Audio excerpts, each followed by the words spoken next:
Art will be a part of the new Lowertown Ballpark in St. Paul, and plans are already underway to reuse the existing home of the St. Paul Saints. Those stories and more info are coming up in this Ballpark Update.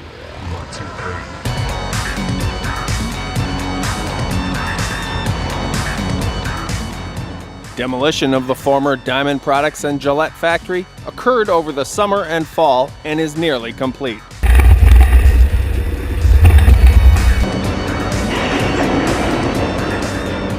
Ryan Companies, the general contractor building the ballpark, has now brought in Vite Companies as a subcontractor.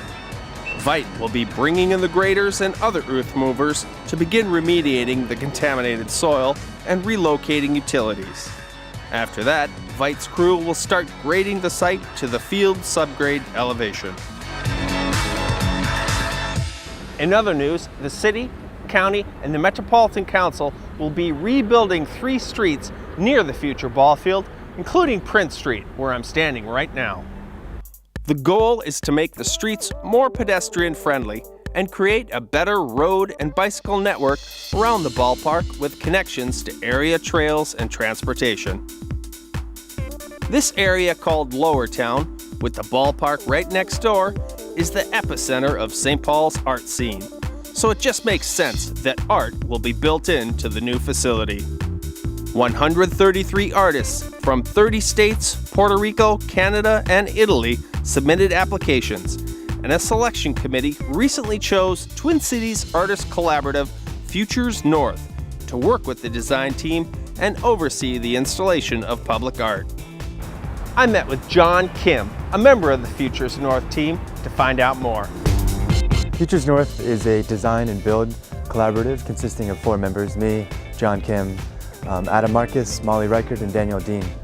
Molly and Adam are both architects who teach and have taught at the University of Minnesota, and Daniel Dean is a pretty well-known public artist in town, and I am a public artist as well.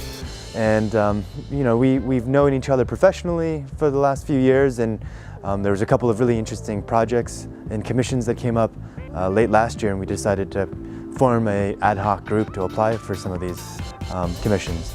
The application consisted of basically 2 parts, showing them our portfolio of work, the stuff that we've collectively worked on in the past, but then also giving them basic design ideas for how would we approach making a public art piece for the Lowertown Ballpark and for a baseball team as well.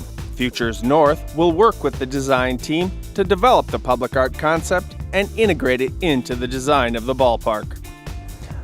We are of course really excited about the possibility of making this project. We've worked on other public art projects collectively, so we are really excited about the potential for making a piece at this level, and then the size and also the permanence of it as well.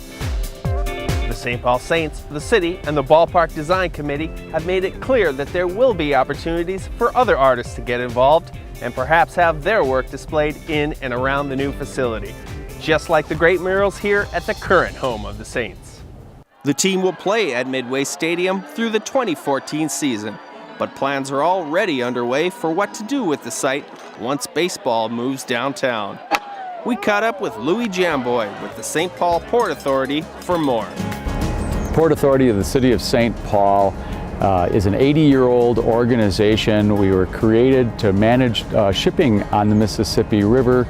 In the late 50s, we continued our work on the river but shifted into industrial redevelopment. We knew that both the city and the Saints were really interested in the Diamond Products site as a prospective ballpark site. We approached the city and said, hey, what if we do this? What if the Port Authority loans the city a couple of $1 million, which is what it really was, and then conducts the acquisition transaction on the Diamond Products site, and instead of having the city pay us back with cash, why don't you pay us back with the Midway Stadium site? This site, as you know, is in the middle of our Energy Park Business Center. So buying this property from the city, essentially through our land swap with the city on the new ballpark site, tearing down the building, cleaning up the contamination, and installing new infrastructure is going to allow us then to sell a a site in a really great industrial area in St. Paul, and we know we're going to grow jobs and we're going to grow tax base.